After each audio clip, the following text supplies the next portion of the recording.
Bienvenidos a otra sesión del ciclo de conferencias Personajes en Cuarentena. Esta vez tenemos una superestrella con nosotros, la doctora Claudia Carranza, que nos va a hablar de los disfraces de diablos en impresos populares. Muchas gracias, Clau, por estar este día con nosotros. Muchas gracias, Adri, sobre todo por esa presentación tan linda. Yo quisiera agradecerte a ti por apoyarnos ahora, porque eres parte de este proyecto de personajes sobrenaturales. Quisiera pedirles o agradecerles muchísimo a Osvaldo Yamay, a Andrea por todo su apoyo y bueno, a Carlos Núñez por su paciencia y porque nos acompaña ahora y vaya, nos está salvando de otros problemas técnicos que seguramente tendríamos, ¿no? Gracias a todos los investigadores que aceptaron entrar en cuarentena con nosotros y por compartirnos su pasión por los personajes sobrenaturales. Les doy las gracias por adelantado. Y bueno, doy inicio, les platico más o menos, voy a estar proyectando una presentación, pero en algún momento volveré con ustedes otra vez, ¿no? Ahora mismo comparto pantalla, espero compartirla bien y sobre todo pues que me avisen si en algún momento se deja de ver. Me parece que ahí se ve, ¿no? Ahora, este documento con el cual inicio esta presentación es un pliego de cordel, tal cual, es un impreso popular. Y bueno, pues véanlo porque es la última vez que ven al diablo tal cual. El diablo del que yo les voy a hablar va a ser un diablo disfrazado. Entonces, este está lejos de estar disfrazado, es el clásico diablo con algunas características bastante peculiares y extraordinarias, ¿no? Bueno, comienzo comentándoles, el disfraz y la máscara son elementos culturales complejos. Biederman comenta que la máscara es la expresión de la presencia de entidades sobrenaturales. Quien se oculta detrás de una máscara también puede llegar a adoptar las cualidades del ser que se intenta representar. Es frecuente que el ser humano se vista como entidades sobrenaturales con la intención de engañar o evitar a la muerte, el mal o a otro ser humano. Se emplea la máscara con funciones rituales o lúdicas y muchas veces en el teatro. Por otra parte, también es común que las entidades sobrenaturales adquieran imágenes ajenas para ocultarse de o bien para confundirse entre los seres humanos. En esta conferencia me gustaría comentar diferentes ejemplos de diablos vestidos de hombres. Los casos son muy representativos del tipo de historias que se publicaron en la imprenta popular, casi desde sus inicios, como veremos más adelante. En lo que se refiere al motivo tópico e incluso al tema del diablo disfrazado, este aparece constantemente en la literatura universal. Seguramente todos ustedes conocen algún cuento sobre este tema. Los diablos se entremezclan fácil y en ocasiones gozosamente con los seres humanos. Son cercanos a ellos y en muchos relatos llegan a ser más que instigadores, cómplices, aliados e incluso esclavos de los héroes y de los tricksters. Algún que otro desdichado tiene la suerte de ver la cara amable de este temido ser. Esto ocurre con mucha frecuencia en los cuentos en los que el maligno se disfraza de abogado y ayuda a algún inocente que es acusado de un crimen que no ha cometido. El diablo es muy buen litigante, muy buen abogado, y obtiene la libertad del acusado llevándose a cambio el alma del culpable. En ocasiones, sin embargo, ocurre que el diablo se enamora. Por lo regular estos relatos terminan trágicamente y es trágico para el diablo. Lo mismo suele ocurrir en aquellas historias en las que deciden hacer un pacto con los hombres, de los que nunca sale bien librado, los hombres nunca le cumplen. No por nada este personaje también se le califica como el pobre diablo, muchas veces vapuleado, un embaucador engañado, temeroso ante la astucia de los hombres, pero sobre todo de las mujeres, y tiene muchísima razón, según podemos constatar en muchas historias sobre pactos donde son las mujeres quienes tienen las mejores ideas para poderse deshacer de él. En la literatura judio-cristiana, el demonio suele emplear disfraces con el fin de lograr la perdición de los hombres. Pedro Ciruelo, en su reprobación de las supersticiones y hechicerías, advertía que el ser humano se debe someter a sus ataques y ser consciente de que es su obligación elegir entre el bien y el mal, entre bienes mayores o menores, puesto que tiene el libre albedrío.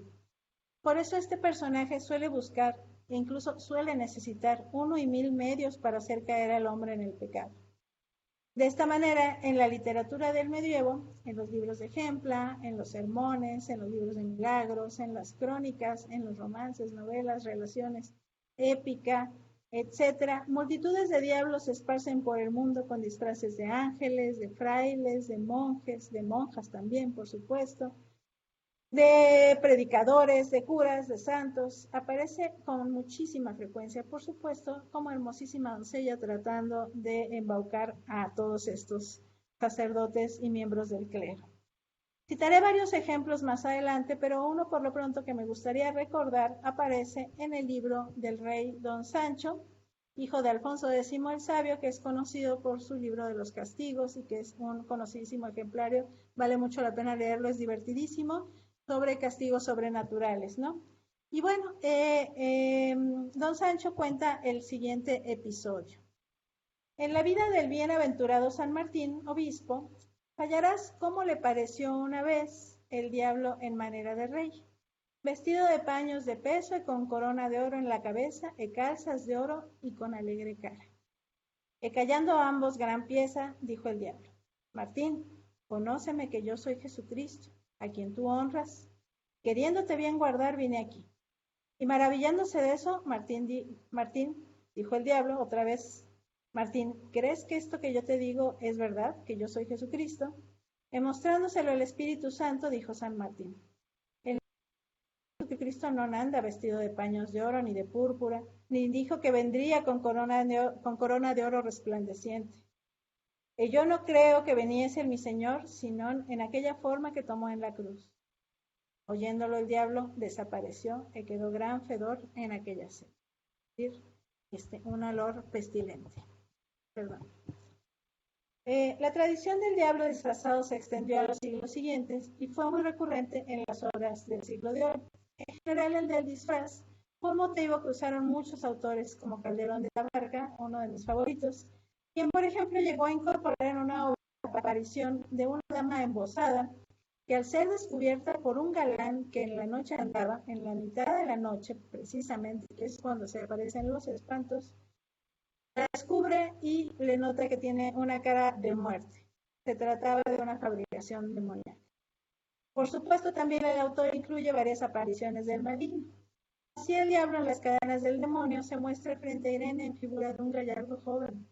Siempre el diablo se aparece como un joven guapo y bello en muchas de las obras. Eso es bastante interesante, ¿no? Es así más atractivo y por supuesto que la gente le dan más ganas de pecar así, ¿no? Ella lo identifica como el ídolo que en nuestro tiempo tiene el nombre de Astaroth. En el mágico prodigioso, el diablo utiliza la figura de galán rebozado para saltar desde el balcón de Justina con el fin de difamar a la muchacha. Justina más adelante sería conocida por su santidad y aparece en efecto en el santoral. En La Dama Duende, un creador relata un gracioso cuentecillo que me gustaría mucho recuperar para ustedes y que también pues trata este motivo del demonio disfrazado. Quien lo cuenta se llama Cosme, es el criado y se lo está contando a su amo. Y va así el cuento. En forma de una doncella, aseada, rica y bella, a un pastor se apareció. Y él, así como la vio, se encendió de amores de ella. Gozó a la diabla y después, con su forma horrible y fea, le dijo a voces: ¿No ves, mísero de ti, cual sea desde el copete a los pies la hermosura que has amado? Desespera, pues has sido agresor de tal pecado. Él, menos arrepentido que antes de haberla gozado, le dijo: si pretendiste, oh sombra afligida y vana, que desesperase un triste, vente por acá mañana, en la forma que trujiste, verás mi amante y cortés, no menos que antes después. Este cuentecillo se corresponde con la creencia de los demonios incubos y súcubos. Este caso es un demonio súcubo, pues es un demonio femenino que tomaba la forma de hombre o de mujer para tener relaciones con los seres humanos. También hace un guiño al lector del momento, esto es bastante interesante también, que entendía que los pastores tenían una fama bastante cuestionable respecto a sus gustos amorosos. De hecho, se los acusaba un poco de zoofilia, con lo cual una diablesa pues tampoco le ha de haber parecido tan mal, de acuerdo a la mala fama que los pobres tenían. El motivo de la seducción de los demonios gozó de especial predilección en los siglos XVII y XIX. Prueba de ello son algunas importantes novelas, como la del Diablo enamorado de Cazotte y El monje de Lewes. en las que se crearon personajes verdaderamente terroríficos y seductores a la vez. Pero a pesar de sus disfraces, el demonio muchas veces es descubierto por sus víctimas. Esto ocurre por lo regular cuando se menciona algún nombre divino o se enseña cualquier elemento religioso al personaje. El maligno entonces suele desaparecer entre silbidos, nubes de humo, olores fétidos y, en fin, hace un gran escándalo con el que manifiesta su calidad bestial. El diablo también es descubierto porque muestra su verdadera apariencia en algunas ocasiones, queriendo o sin querer, y por lo regular su verdadera apariencia es bastante monstruosa y tiene diferentes partes de animales. Todo el mundo recordará que suelen pintársele con una pata de gallo y una pata de buey. También puede ser identificado por su discurso. Tiene un discurso afectado y soberbio, con la constante repetición del pronombre yo que expresa su superioridad, su soberbia en efecto. A decir del investigador González Fernández, y sí me gustaría también recuperar esta cita, el uso de las palabras yo soy, con las que suele presentarse este personaje en el Teatro de los Siglos de Oro, no dejaría de evocar aquel versículo bíblico en el que Dios le pregunta a Moisés cuál es su nombre.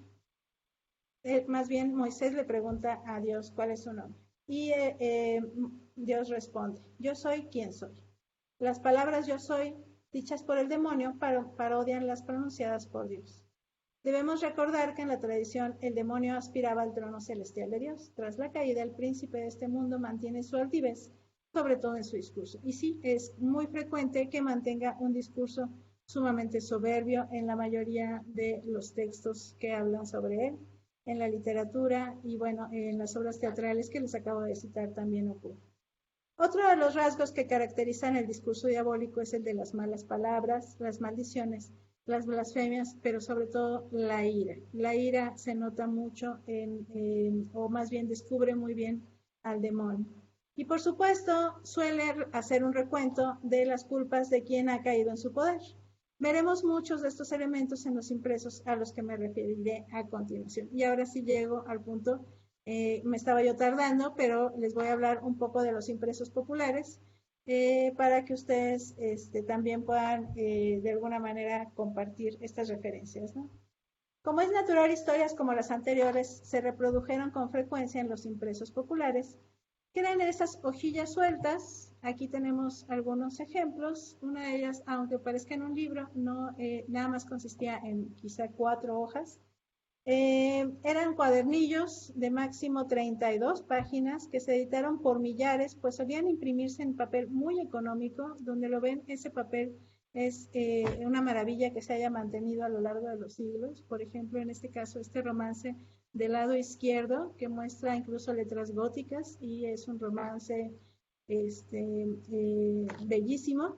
Vean ustedes también el grabado, por supuesto que se mantuvo porque hubo algún coleccionista que lo quiso resguardar. De otra manera era imposible, puesto que estos impresos eran baratísimos de hacer. No se encuadernaban porque no llegaban a tener las dimensiones de un libro.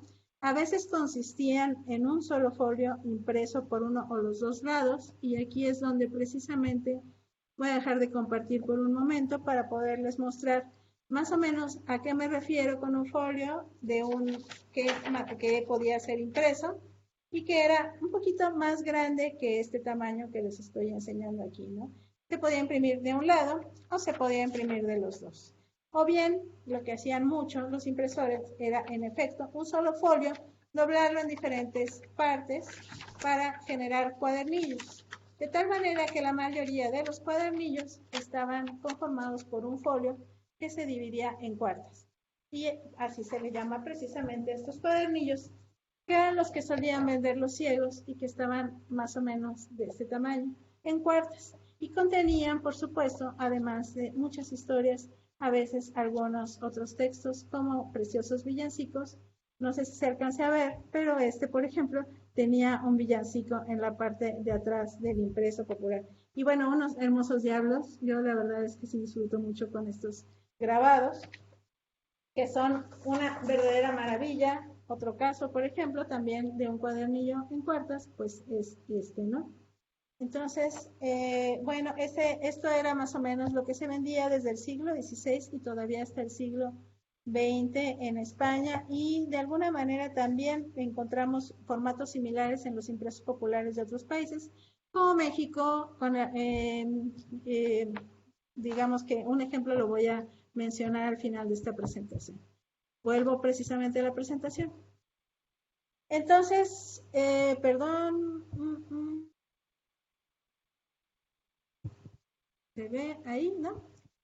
Bueno, tenemos impresos como estos que representan en efecto romances, tenemos villancicos, novelas, obras teatrales, romances, cuentecillos, las famosas aleluyas, que son estas, que son, digamos, el preludio de lo que después serían los cómics. Estas se llaman aleluyas y eran bellísimas. Y además servían mucho para enseñar a leer a los niños, porque estaban en verso al final y mostraban algo, y lo usaban mucho incluso en las escuelas católicas para enseñar el catecismo. Encontramos unas aleluyas bellísimas. Si en algún momento les interesa, les digo dónde encontrar muchísimas más, ¿no? Bueno, y entre otras también encontramos las llamadas relaciones de sucesos, esas famosas noticias de las que yo les voy a hablar en esta conferencia, porque la mayoría de las historias que les platico caben dentro de esta denominación como relaciones de sucesos. Daban cuenta de hechos que eran en efecto noticias, algunas reales, otras verosímiles y otras, pues la verdad, bastante fantásticas y extraordinarias, pero pues eran las que más gustaban. Se vendían a muy bajo costo y fueron a lo largo de los siglos, esto también hay que decirlo, la salvación de la industria editorial, porque como se vendían tanto, muchos de los editores preferían vender esto que otra cosa. Los también llamados pliegos sueltos tuvieron éxito desde los siglos XVI y hasta el XX en España. Los vendían los ciegos, como se ve en esta preciosísima pintura, en la cual incluso se ve al famoso Lazarillo, que es, digamos, la pareja perfecta de la picaresca española. Y bueno, ellos memorizaban su contenido porque en muchas ocasiones los impresos, incluso los que les mostré, estaban en verso de romance. De ahí uno de sus numerosos nombres, romances de ciegos. También se les conocía como hojas volantes o pliegos de cordel porque se colgaban para su venta. Estos impresos gustaban a todos, aunque algunos lo negaran. Lo negaba Quevedo, lo negaba Lope de Vega, lo negaban un montón de personas, pero aún así estoy convencida de que les gustaban, y no solamente eso, sino que además se ha comprobado que ellos escribían para los impresores este tipo de textos, ¿no? Hay algunas jácaras que son claramente de Lope de Vega, con todo y que Lope de Vega, así en público, lo negaba. Era como, digamos, quien escribe como Corín Tellado, pero jamás lo va a aceptar. Bueno, algo parecido, ¿no? Entonces eran en efecto muy populares y contenían obras de todo tipo, entre ellos pues verdaderos tesoros para los estudios literarios, culturales e históricos. Para la literatura tradicional, que es, digamos, el punto fuerte en mi caso y en el caso de mi moderadora, la tradición oral, digamos, estos textos sirven mucho también para la recuperación de tradición oral, de la lírica popular y de relatos que seguramente provenían de la oralidad o que venían de textos que también tenían una tradición antiquísima, de leyendas y cuentos. Y tal era el caso, me parece a mí, de los pliegos de los que hablaré a continuación y que tienen el motivo del disfraz del día. El primer impreso que les voy a mostrar es del siglo XVII y, como ven, tiene un brevísimo título, como solía ser desde el siglo XVI al siglo XVII, e incluso en el siglo XVIII todavía encontramos estos títulos que son chiquititos, chiquititos, como pueden ver, y que en realidad te cuentan toda la historia. No hace falta ni que les platique. Cuenta el nuevo y portentoso romance en que se declara como unos nobles caballeros y un sacerdote se vistieron las carnestolendas de diablillos. Refiérese cómo, pasando el Santísimo Sacramento, todos se arrodillaron y se quitaron las máscaras para adorar a su majestad, menos el sacerdote. Y permitió este soberano señor que, por su loca soberbia, se quedase con el horrible traje de demonio. Sucedió en la ciudad de Marfeta, o sea, es real, por supuesto, porque si sucedió en la ciudad de Marfeta, pues quién lo va a negar, ¿no? Y además, evidentemente, esta historia trae una historia anexa que refiere cómo en Sicilia llovió sangre 2 días, como lo verá el curioso lector. Y bueno, no me quise quedar con las ganas precisamente de ponerles la descripción de cómo este pobre hombre es transformado en diablo. Y por desgracia no alcanzo a ver todo porque veo las pantallas, pero ustedes pueden ver, ¿no? El primer diálogo dice que, bueno, es el dicho del sacerdote cuando pasa el Santo Sacramento y él se niega a arrodillarse. Señores, el diablo a nadie nunca su cabeza baja, ni aun a Dios, que es su contrario. Y así le vuelvo a la espalda, supuesto que soy el diablo. Cortesía es excusable. Apenas lo pronuncio, esta es una fórmula también, suele ocurrir que en cuanto uno dice esas cosas, luego pasa la consecuencia. Cuando la majestad sacra, con justo enojo indignado, quiso castigar su infamia. Permitió la omnipotencia divina que se quedara hecho un diablo, de tal forma que de verlo espanto daba, para que todos supieran, digamos, lo que Dios mandaba, ¿no?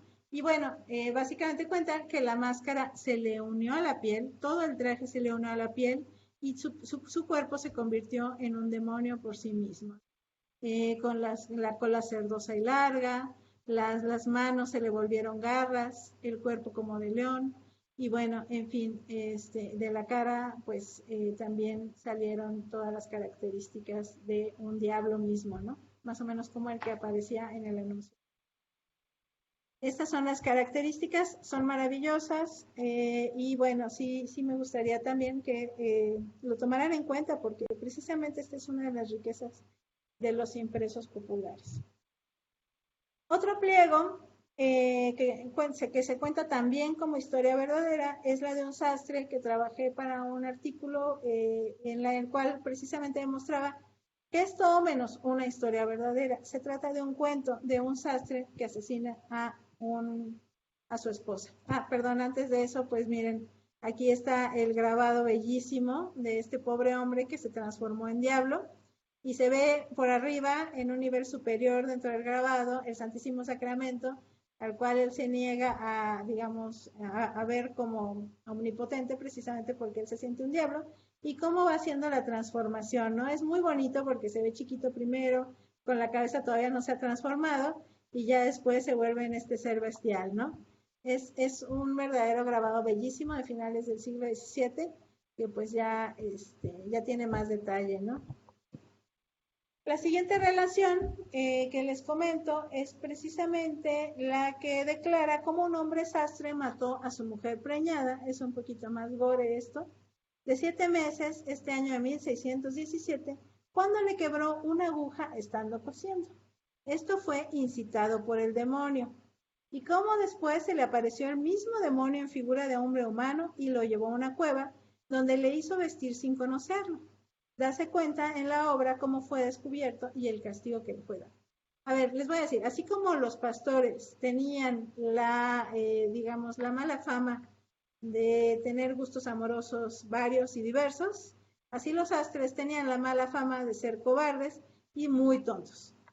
Y bueno, pues hay que ser muy tonto para dejarse engañar por 3 ocasiones por el mismo diablo, que además se disfrazaba de diferentes maneras, ¿no? Primero se disfrazó de su mejor amigo y le dijo, tu esposa te engaña. Entonces va el otro y lo mata.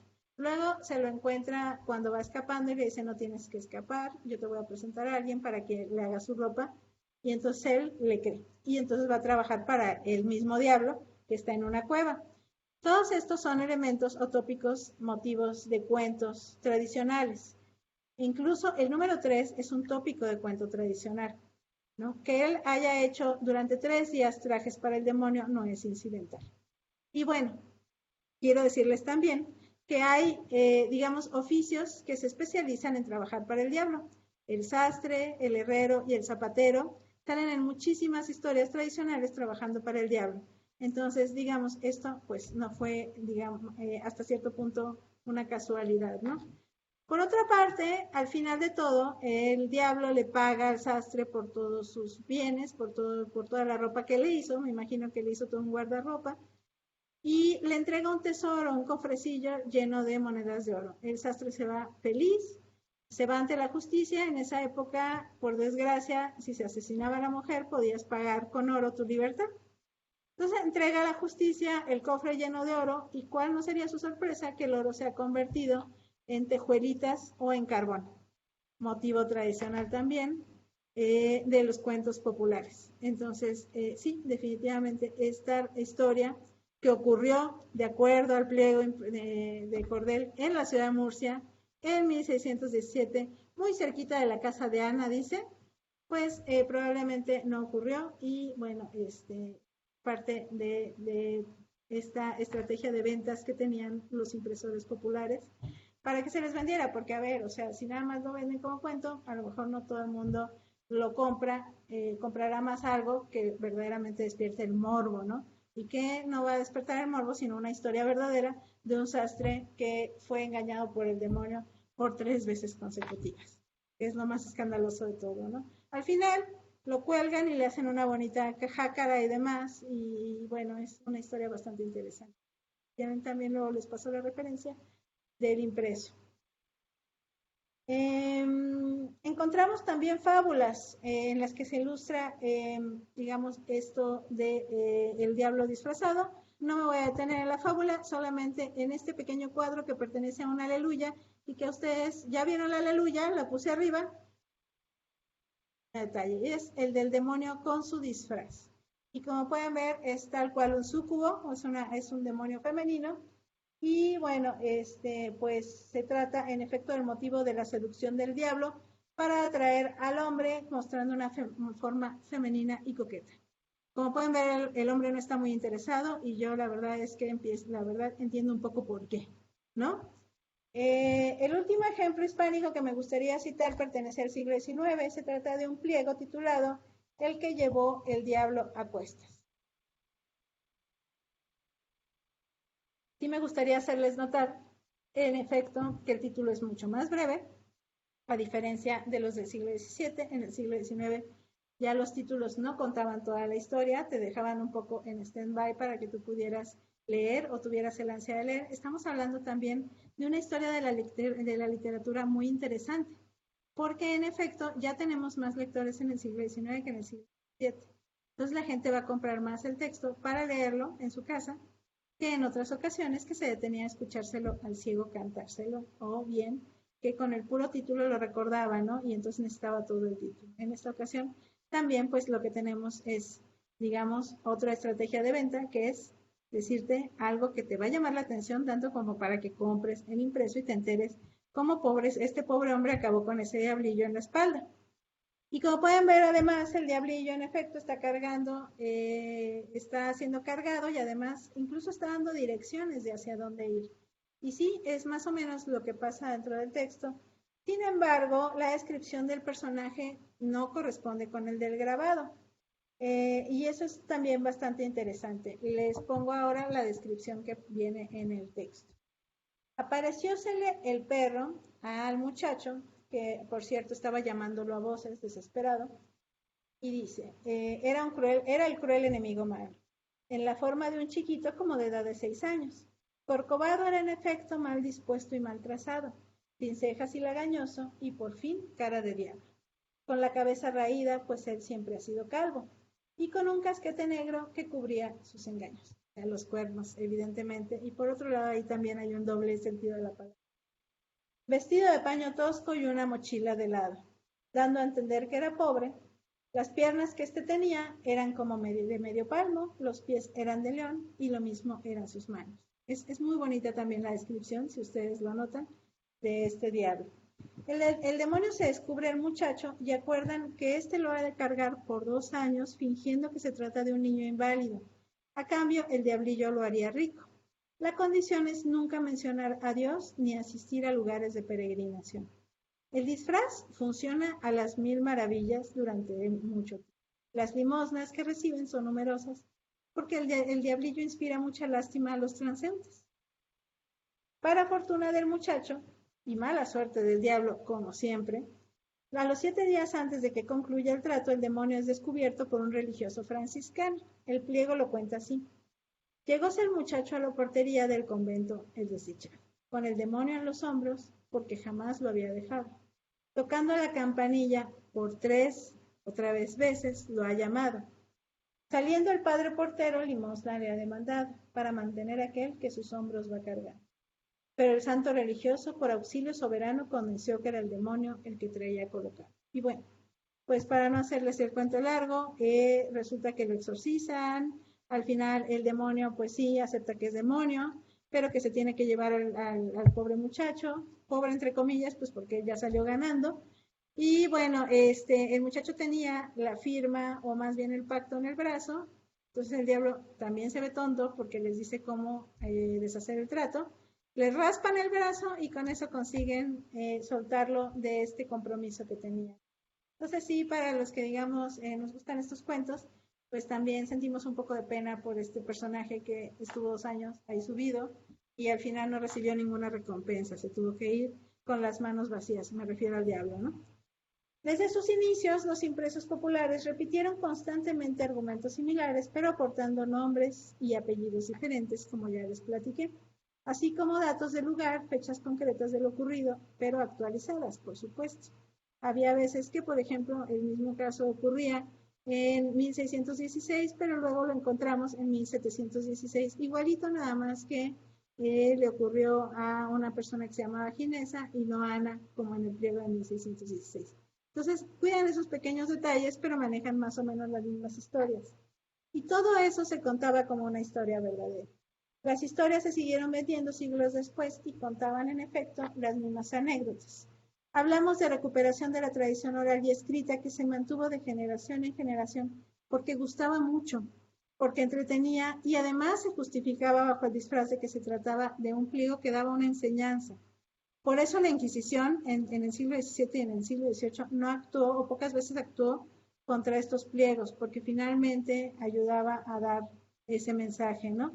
Y de hecho, además, gustaba mucho, la gente lo seguía comprando y creo que por eso emigró a otros lugares y gustó mucho en cualquier lugar, que por otro lado también lo adoptó, pero también lo adaptó a los lugares en los cuales se reprodujo, ¿no?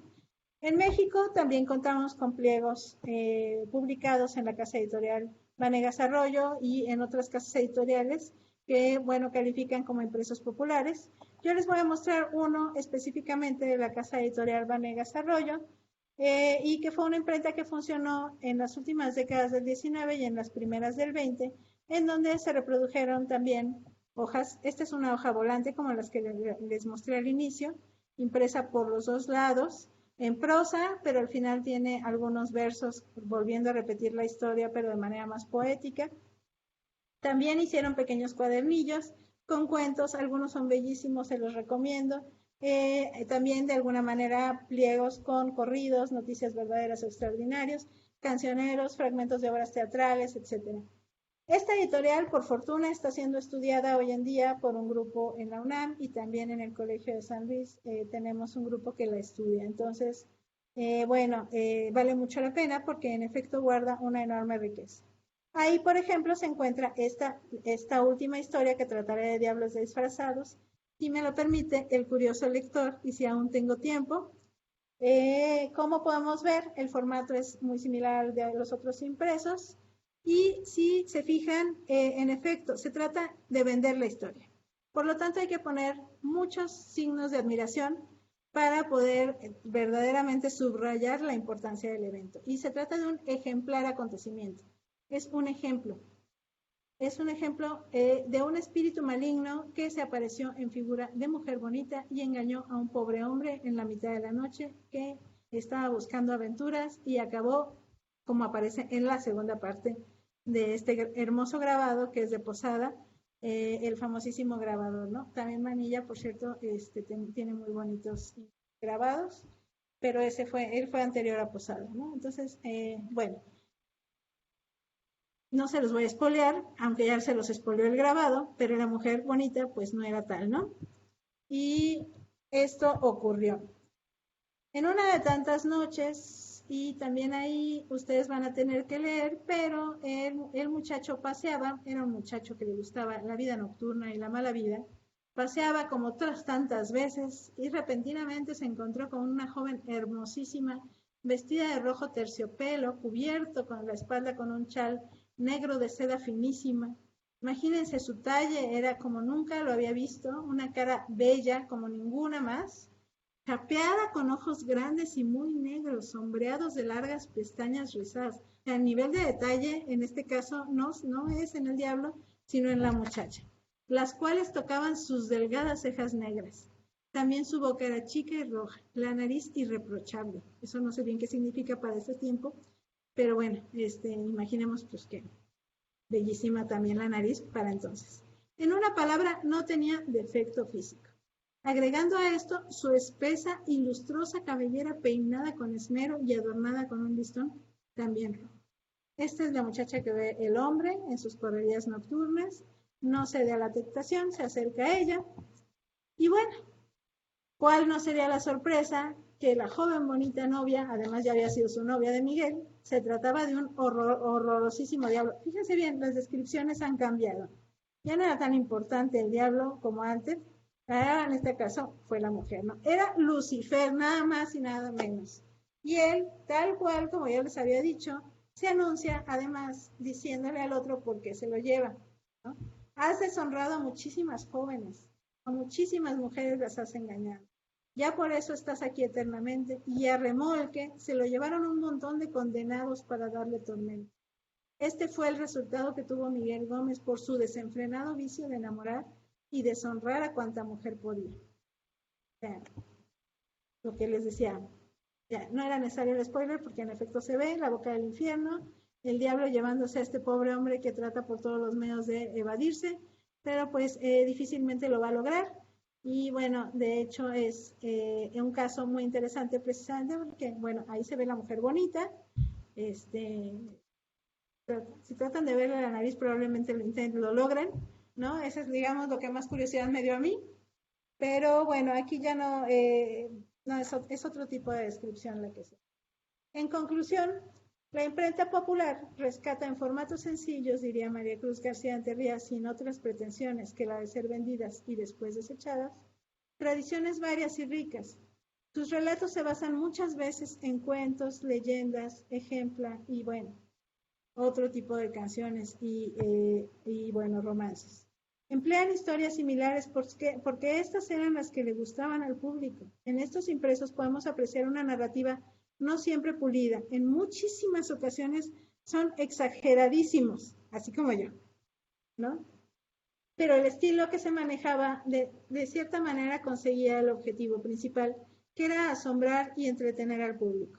Cabe por otro lado destacar determinados elementos en los impresos, las fórmulas que emplea, los motivos, los personajes tipo, que también de alguna forma se pueden ubicar muy bien, pero también la constante insistencia en asegurar que se trata de una historia verdadera.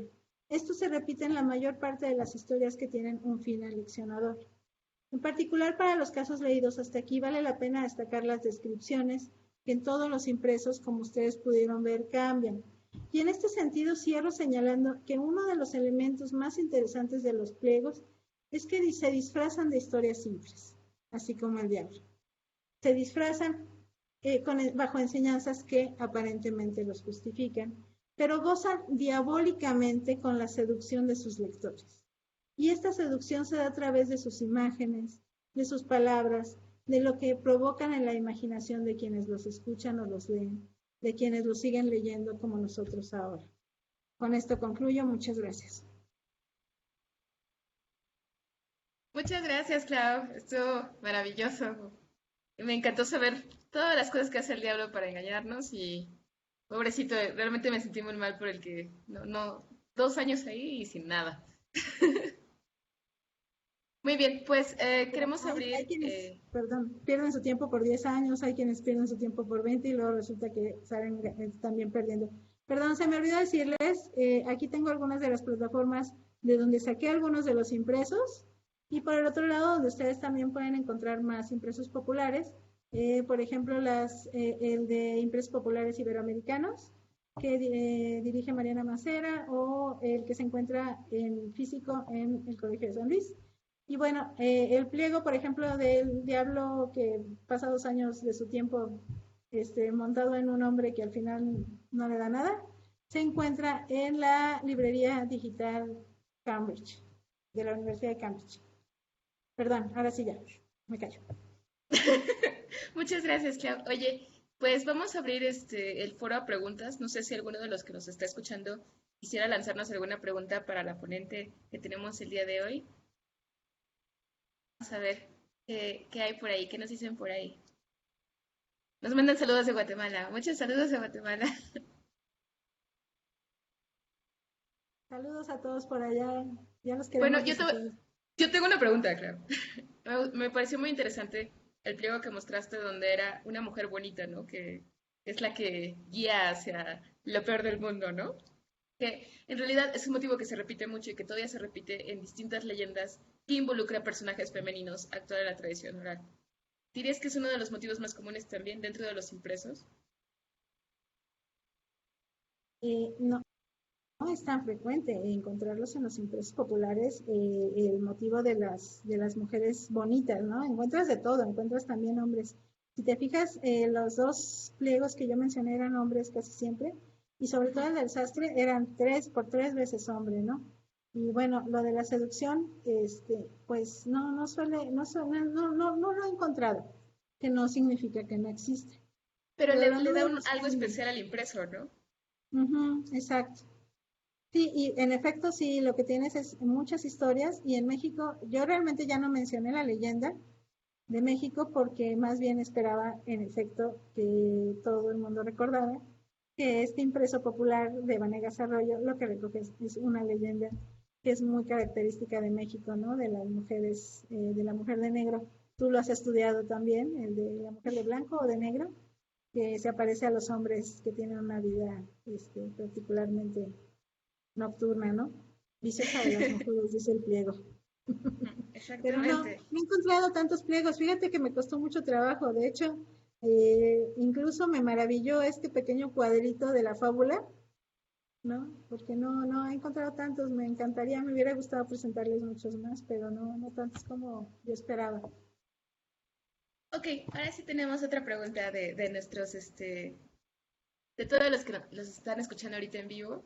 Nos preguntan, ¿en qué momento entra el rol femenino ligado al demonio en la literatura hispánica? Bueno, es que no es conocido, es tan viejo como la tradición, ¿no? En realidad. Y es el demonio disfrazado de una mujer, ¿no? En ocasiones, para poder engañar. Yo estuve buscando locamente, así como les leí la historia de este que se presenta como Jesucristo, existe una historia bellísima de una bella mujer que seduce a un fraile y digamos al final gana. O sea, sí lo logra, ¿no? Y de hecho, por ejemplo, las leyendas de la pérdida de España por los árabes, en ocasiones se suelen ir por el lado de que en realidad la cava, pues era un demonio disfrazado, ¿no?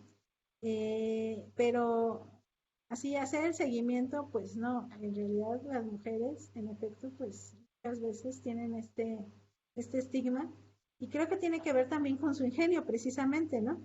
Hasta existe una cancioncilla que dice, las mujeres son el diablo precisamente porque saben, digamos, con su astucia salir adelante, ¿no? Y este, yo creo que pues desde siempre se les ha temido hasta cierto punto. Todo lo que se le teme, se le pone el papel de demonio, ¿no? Entonces es posible que la historia fuera mucho anterior. Y así como hay diablos mujeres, pues también muchísimos hombres, ¿no? Pero esto de la seducción, pues evidentemente es un motivo que es medieval, que se encuentra en muchísimas historias, ¿no? Nuestra siguiente pregunta dice, ¿la idea del diablo es solo aquí en Latinoamérica? ¿Verdad? ¿La idea del diablo existe solo aquí en Latinoamérica? No. La idea del diablo existe en muchos países y bueno, en muchas religiones, ¿no? Es una idea religiosa también. Y tiene diferentes nombres en diferentes religiones, ¿no? Es en efecto la personificación del mal. Ahora bien, el diablo tal cual nosotros lo concebimos, pues puede cambiar con respecto a otros diablos en otras religiones, ¿no? Por ejemplo, entre los musulmanes son los genios, ¿no? Existe también el ghoul, existen, por ejemplo, algunos personajes que tienen otros nombres, no sé, o sea, los Jin, que también son genios, esos genios que luego nos pintan en los cuentos como los dadores de deseos, también suelen interpretarse como demonios, ¿no? Entonces, en cada religión, en cada cultura, tienes una personificación del mal y que de alguna manera te explica pues, por qué existe, ¿no? De alguna manera también te permite convivir con eso, ¿no? Porque siento que el hombre de otra manera no podría tampoco soportar del todo la idea de que en efecto la maldad existe por sí misma, ¿no? Sí, claro, por supuesto. Eh, Nuestra siguiente pregunta es, dice, me gustaría saber si estos impresos populares tuvieron influencias en las representaciones populares de las fiestas en la que actualmente aparecen diablos. Es probable que sí. Y por otro lado, los impresos recogieron muchísimas descripciones de fiestas populares desde el siglo XVI y XVII. Ya evidentemente los diablos tenían un papel muy importante en los carnavales y en las fiestas desde el medievo. Y bueno, es precisamente porque se trata de luchar, la lucha contra el bien y el mal hasta cierto punto también. Y creo que en realidad hay también una cierta mezcla, pero siento que influyeron mucho más las fiestas en los diablos de los impresos que los diablos de los impresos en las fiestas, ¿no? Y es muy bonito. Si ustedes ven en los impresos populares que se dedican únicamente a describir las fiestas, las descripciones que se hacen de los carros alegóricos son riquísimas, ¿no? O sea, llenas de alegorías y demás. También las descripciones que se hacen de los monstruos son bellísimas y creo que tienen que ver también con las fiestas. O sea, todo está entrelazado realmente, ¿no? Entre lo festivo, entre evidentemente también las creencias y bueno, lo simbólico, ¿no? Es cierto, muy cierto. La siguiente pregunta dice, eh, ¿adviertes como real o efectiva el efecto de los ejempla en los lectores? Es decir, como instrumento moralizante o más bien era consumido como mera literatura ya más secularizada. Pues siglo XVI, XVII y hasta XVIII es muy probable que sí, que se usara para ejemplificar, para generar una reacción de miedo en la gente. Bastaría nada más preguntarse, ¿las leyendas siguen teniendo efecto o no siguen teniendo efecto hoy en día en la gente? Para ver hasta qué punto podrían ser, digamos, efectivas, ¿no?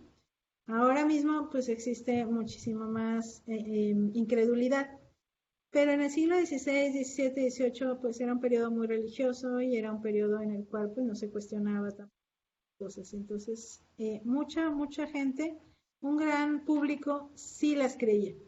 Pero es muy interesante esa pregunta porque de hecho también tenemos voces escépticas de lo que decían los pliegos de Cordel y es muy bonito. De hecho, nunca me puedo resistir cuando hablo de pliegos de Cordel de hablar de precisamente lo que dicen los autores de la época, lo que les decía yo, ¿no? Que Quevedo los odia. Quevedo decía sencillamente que esos ciegos parían por la boca infinidad de monstruosidades y demonios, ¿no?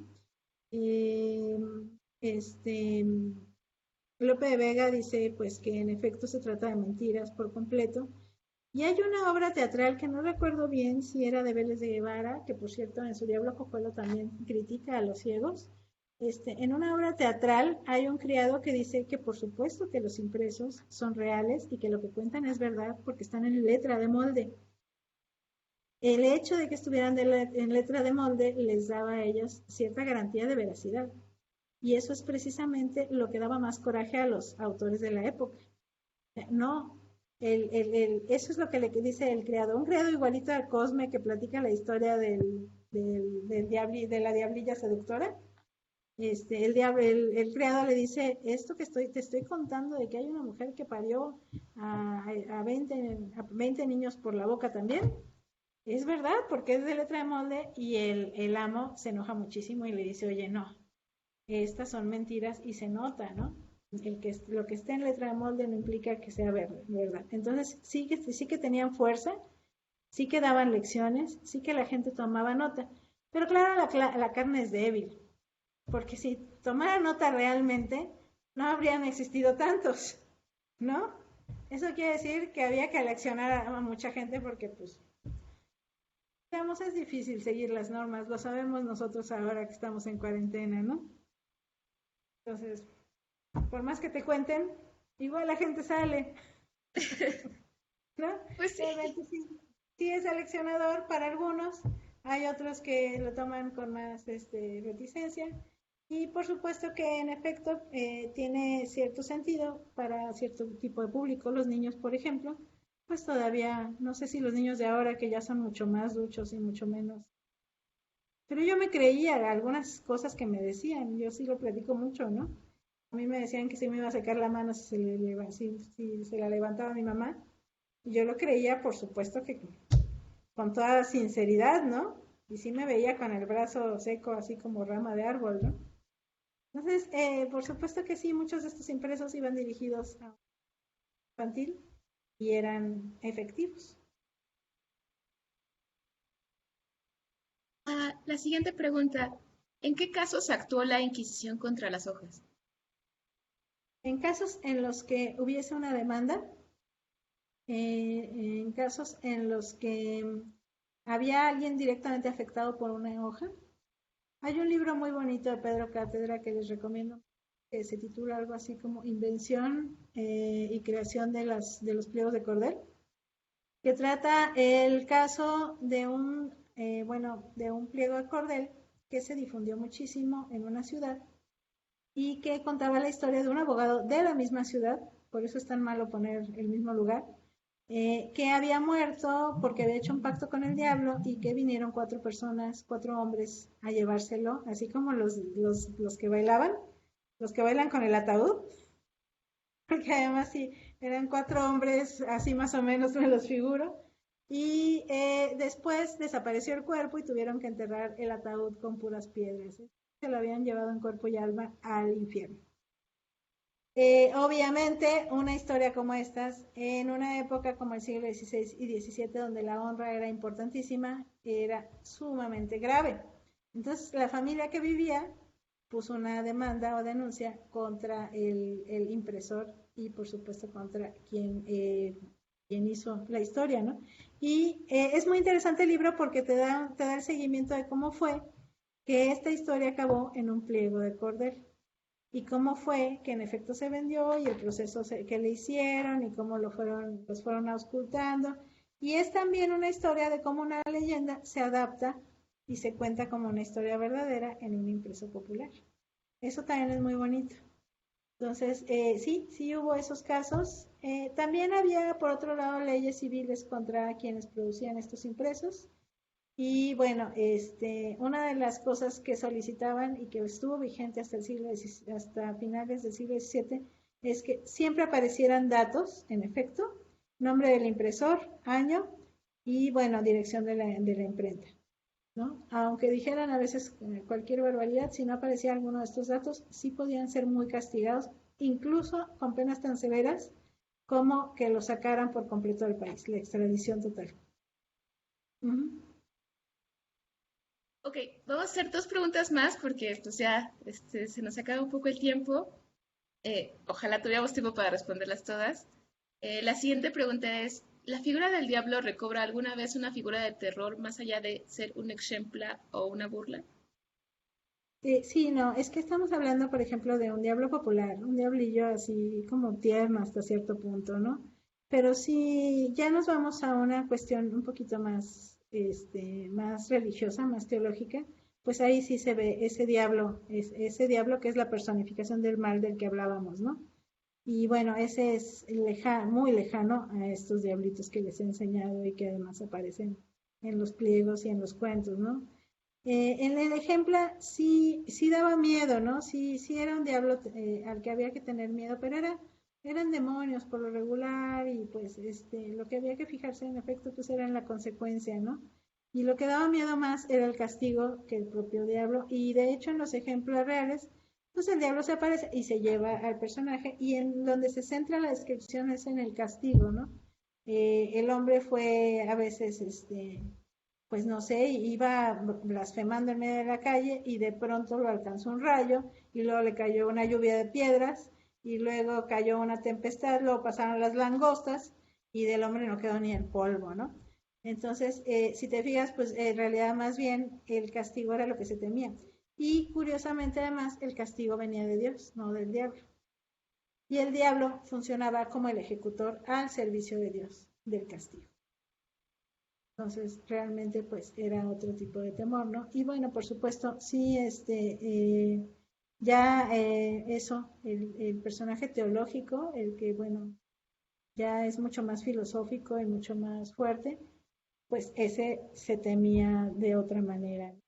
Pero sí, había que temer, porque en efecto ahí estaba entre nosotros, era fácil que te lo encontraras y podía engañarte fácilmente, como hizo con el sastre, ¿no?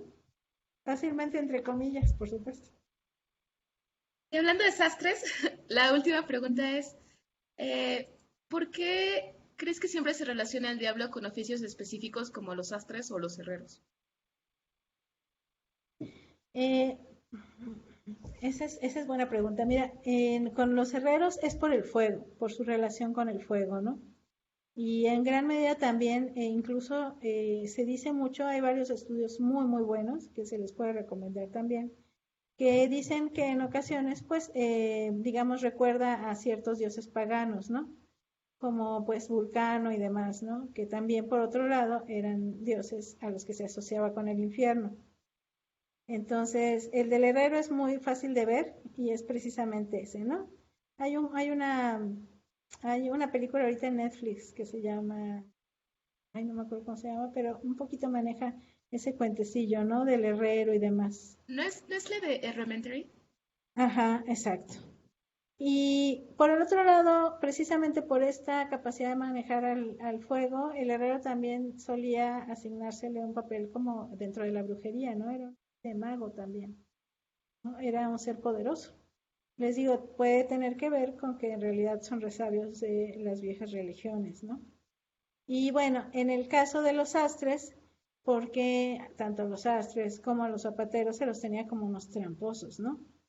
Entonces, por supuesto que siempre querían sacar ventaja, de acuerdo a la tradición popular. Ahí está el personaje tipo que yo les decía, que suele identificar un personaje y ya, así como por ejemplo cuando uno dice uno de Pepito, y entonces tú sabes que es un chiste sin duda.